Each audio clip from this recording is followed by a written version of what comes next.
আসসালামু আলাইকুম রহমতুল্লাহি ওবরকাতুহু। সম্মানিত দর্শক, মার্চ টু গোপালগঞ্জের যে রেশ, এটা কাটেনি। সমস্যা ক্রমশ ঘনীভূত হচ্ছে এবং এই যে মার্চ টু গোপালগঞ্জ উপলক্ষে গোপালগঞ্জ জেলাতে যা কিছু ঘটেছে এবং সেই সকল ঘটনার সঙ্গে যেভাবে কৌশলে সেনাবাহিনীকে জড়িয়ে দেওয়া হয়েছে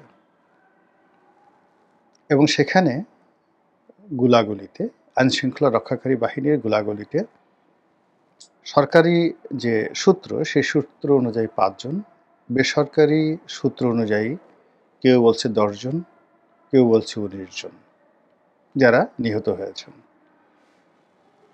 এ পর্যন্ত যাদেরকে মৃত বলে বা নিহত ব্যক্তি বলে চিহ্নিত করা হয়েছে, তাদের বেশিরভাগই নিরীহ সাধারণ জনগণ এবং তারা কেউ এখানে যুদ্ধ করতে এসেছিল, মারামারি করতে এসেছিল, ঢিল ছুঁড়তে এসেছিল, এমন কোনো তথ্য এবং প্রমাণ এখন পর্যন্ত পাওয়া যায়নি। সরকারের যে মদতপুষ্ট রাজনৈতিক দল, যেটিকে কিংস পার্টি বা রাজকীয় পার্টি বলা হয়, সেই এনসিপি, তারা জুলাই বিপ্লব উপলক্ষে বা জুলাই অভ্যুত্থান উপলক্ষে সারা বাংলাদেশে ৬৪টি জেলাতে পদযাত্রা শুরু করেছে। তারই ধারাবাহিকতায় হঠাৎ করে তারা গোপালগঞ্জে যে তাদের পদযাত্রা, সেই পদযাত্রাটিকে তারা মার্চ টু গোপালগঞ্জ, ইংরেজিতে তারা এটিকে রূপান্তরিত করে। ১। ২ নম্বর হলো যে তারা এই যে মার্চ টু গোপালগঞ্জ, এই সিদ্ধান্তটি হঠাৎ করে নেয়। এর কারণ হলো তারা বাংলাদেশের সকল জেলাগুলো যাবে এভাবে বলেছিল, কিন্তু গোপালগঞ্জ যাবে এই ধরনের সিদ্ধান্ত আমরা জানি না।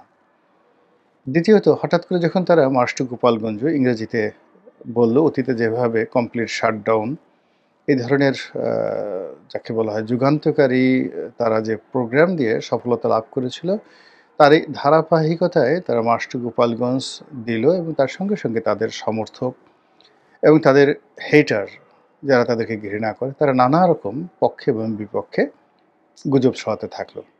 বলা হলো বঙ্গবন্ধুর মাজার ভাঙা হবে, এটা করা হবে, ওটা করা হবে ইত্যাদি, এবং তা নিয়ে একেবারে রীতিমতো গোপালগঞ্জ উত্তাল। যখন এরকম একটা পরিস্থিতি বা পরিবেশ তৈরি হয়, সেখানে সাধারণত অতীতকালে ১৪৪ ধারা জারি করা হয়।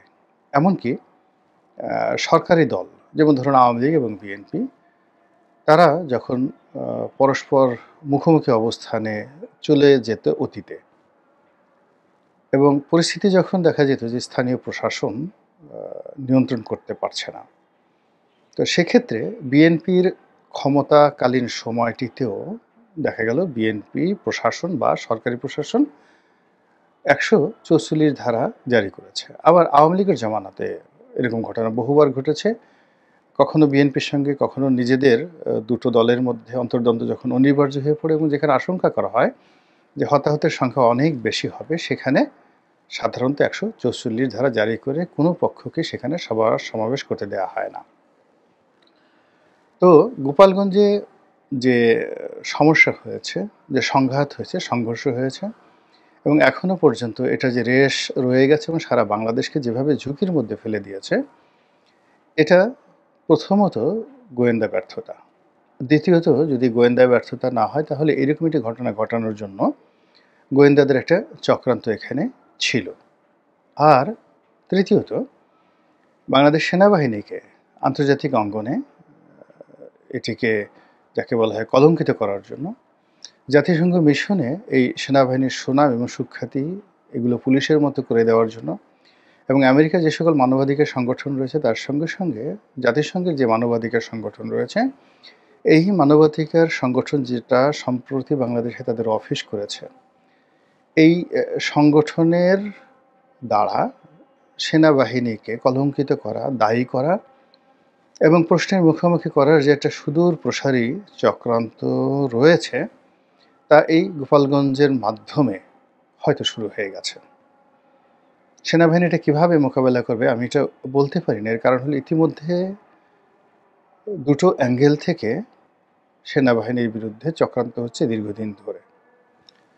সাম্প্রতিক সময় যদি আপনি ধরেন তাহলে রোহিঙ্গাদেরকে বা আরাকান আর্মিকে মানবিক করিডোর দেওয়া হবে এবং সেই মানবিক করিডোর জাতিসংঘের অধীনে মানবিক করিডোর দেওয়া হবে। মার্কিন সৈন্যরা বা জাতিসংঘের শান্তিরক্ষী বাহিনীরা সেটা তদারক করবে এবং আরাকান আর্মিদের কাছে বা আরাকানে বসবাসরত রোহিঙ্গাদের নিকট জাতিসংঘের সরঞ্জাম দিয়ে যাবে এবং গোপনে আমেরিকার অস্ত্র যাবে। এরকম একটা অবস্থায় সরাসরি সেনাবাহিনী সরকারের সিদ্ধান্তের বিরুদ্ধে রুখে দাঁড়িয়েছে, সঙ্গত কারণে আমেরিকার বিরুদ্ধে দাঁড়িয়েছে এবং এটা নিয়ে আমেরিকা মানে একেবারে সেনাবাহিনীর প্রতি যারপরনায় বিরক্ত।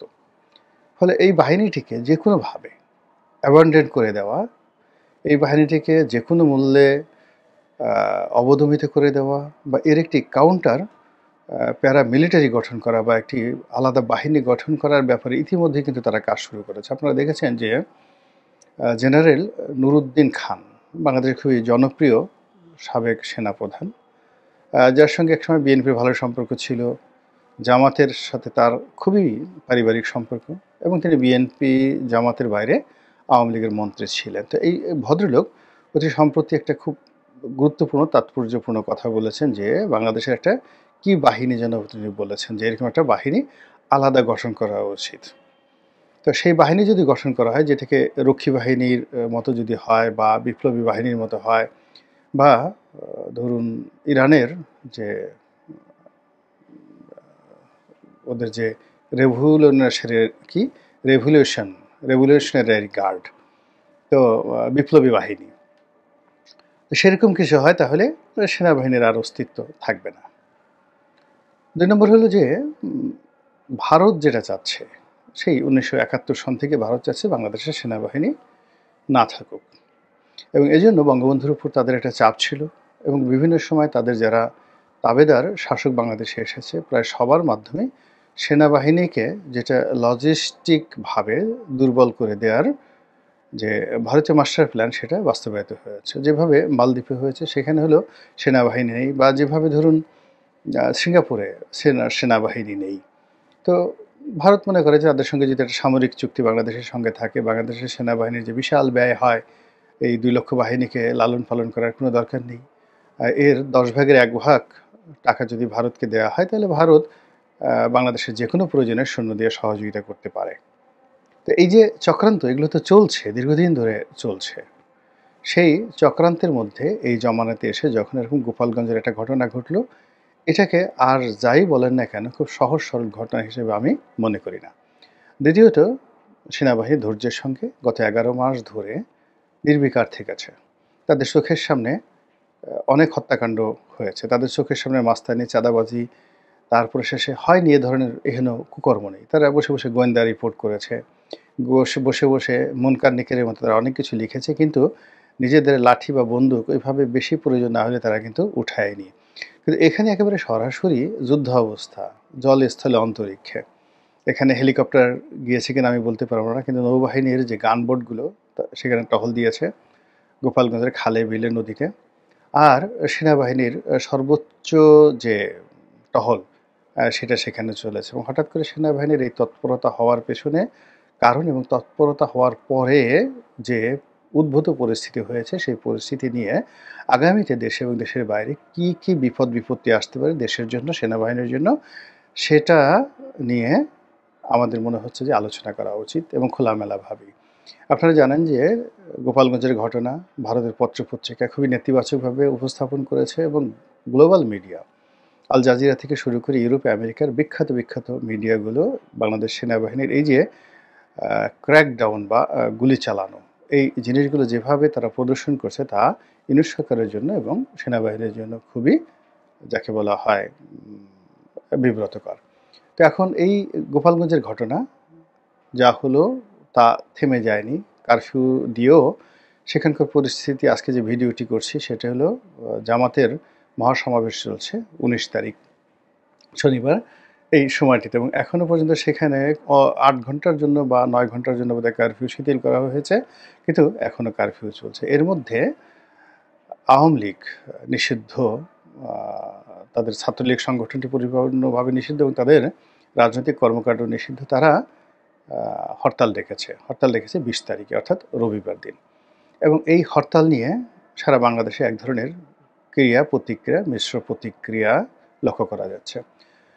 লোকজনের বক্তব্য হলো যে একটা হরতাল কিভাবে করতে হয় এবং হরতালের সহিংসতা করার ক্ষেত্রে আওয়ামী লীগের এবং তাদের ছাত্রলীগ, যেটা নিষিদ্ধ ছাত্রলীগ, তাদের যে পারঙ্গমতা রয়েছে, অতীতে তারা যে সফলতা দেখিয়েছে এবং যেভাবে তারা জ্বালাও পোড়াও করেছে এবং যেভাবে মানুষকে ভয় দেখিয়েছে এবং জাতিকে বাধ্য করেছে, এই সময়টিতে বাংলাদেশের অর্থনীতি যখন এরকম দুরবস্থার মধ্যে এবং পুলিশ যেখানে এখনও ঘুরে দাঁড়াতে পারেনি এবং জনগণের মধ্যে যেখানে ভীত সন্ত্রস্ততা রয়েছে এবং আওয়ামী লীগের লোকজন গত 11 মাসে যেভাবে একটা সুযোগের জন্য বিক্ষুব্ধ হয়ে আছে, তো সেক্ষেত্রে গোপালগঞ্জের মতো যদি অন্য কোনো জায়গাতে অন্য 10টি স্পটে বা 20টি স্পটে তারা সুযোগ পায়, আওয়ামী লীগের যারা লোকজন আছে, সেখানে তারা সর্বনাশের যে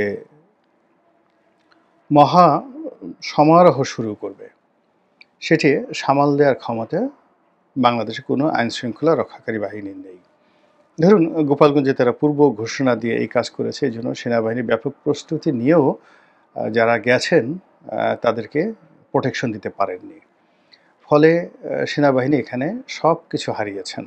জনগণের বিশ্বস্ততা, নির্ভরতা, আন্তর্জাতিক যে তাদের ইন্টিগ্রিটি, সেটা হারিয়েছেন। তারা আওয়ামী লীগের গালি খাচ্ছেন, বিএনপির গালি খাচ্ছেন, জামাতের গালি খাচ্ছেন এবং একই সঙ্গে যাদেরকে তারা একেবারে এত ঝুঁকি নিয়ে রক্ষা করেছেন, সেই যে সেনাবাহিনীর যে সাজোয়া যান, যেটিকে আমরা সাধারণ ভাষায় ট্যাঙ্ক হিসেবেই বলে থাকি, যদিও ওগুলো ট্যাঙ্ক নয়, অন্য গাড়ি। তো সেই সাজোয়া যানে করে তাদেরকে যেভাবে ওখান থেকে সরিয়ে আনা হয়েছে, এত কিছুর পরেও কিন্তু এনসিপির, অর্থাৎ রাজকীয় পার্টির যারা কর্তা ব্যক্তি, তারা অভিযোগ করেছেন যে ওখানে পুলিশ, সেনাবাহিনী বা সিভিল অ্যাডমিনিস্ট্রেশন যথাযথ দায়িত্ব পালন করেননি এবং জনগণকে তাদের উপর লেলিয়ে দেওয়ার জন্য ওখানে যে চক্রান্ত হয়েছে, সেই চক্রান্ত ওখানকার অ্যাডমিনিস্ট্রেশন আগের থেকে জানতো এবং যদি তারা চাইতো তাহলে এটা মোকাবেলা করতে পারতো অথবা এটা অ্যাভয়েড করতে পারতো, যেটা তারা করেনি। এবং এজন্য এই যে তরুণদের দল বা তারুণ্যের দল বা রাজকীয় দল বা কিংস পার্টি, তারা আবার গোপালগঞ্জে রাজনৈতিক সমাবেশ করার হুমকি দিয়েছে। তারা বলেছে যে এইবার শুধুমাত্র আমরা শুধু গোপালগঞ্জ শহরে যাব না, গ্রামে গঞ্জে, মাঠে ঘাটে আমরা যাব এবং সেখানে মুজিববাদের কবর আমরা রচনা করব। এখন আমি আমার যে ক্ষুদ্র বুদ্ধি, যতটুকু আওয়ামী লীগের রাজনীতি করেছি, বাংলাদেশের রাজনীতি করেছি, আসলে আমি কখনো মুজিববাদ খুঁজে পাইনি। এমনকি গোপালগঞ্জের মানুষ মুজিববাদ কি বলতে পারবে না। শেখ হাসিনাকেও যদি জিজ্ঞাসা করা হয় যে মুজিববাদ বলতে আসলে কী বোঝায়, শেখ মুজিবের মতবাদটা কী, তার কি কোনো আলাদা মতবাদ ছিল, যেমন লেলিনবাদ, মার্ক্সবাদ, তারপরে শেষে মাও সেতুংবাদ, এরকম অনেকগুলো বাদ আছে না? তো এরকম শেখ মুজিবের বাদটা কী আমি এটা জানিনি। কিন্তু আমাদের তরুণরা তারা এইটা আবিষ্কার করে ফেলেছে যে আওয়ামী লীগের শক্তিমত্তার পেছনে বা তারা যে ঐক্যবদ্ধ রয়েছে, এটার পেছনে মুজিববাদ রয়েছে। কাজে এই মুজিববাদকে কবর দিতে হবে। আর কবর দেওয়ার জন্য তারা শুরুটা করেছে মুজিববাদ কবর দেওয়ার এই স্লোগানটি গোপালগঞ্জ থেকে।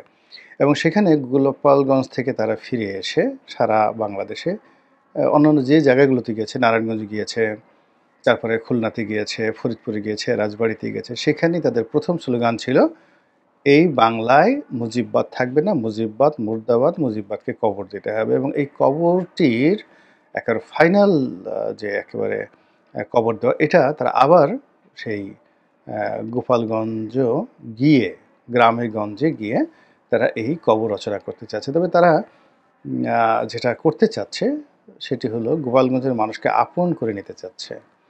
তারা মুজিববাদকে কবর দিবে, কিন্তু গোপালগঞ্জের মানুষকে তারা আপন করে নেবে। তাদের মগজ ধুলাই করার চেষ্টা করবে, তাদেরকে বোঝানোর চেষ্টা করবে। এখানে যারা তরুণ রয়েছেন, তারা গোপালগঞ্জের সর্বস্তরের মানুষের মধ্য থেকে যেন মুজিব প্রীতি চলে যায়, মুজিবের মতবাদ চলে যায়, আওয়ামী প্রীতি চলে যায়।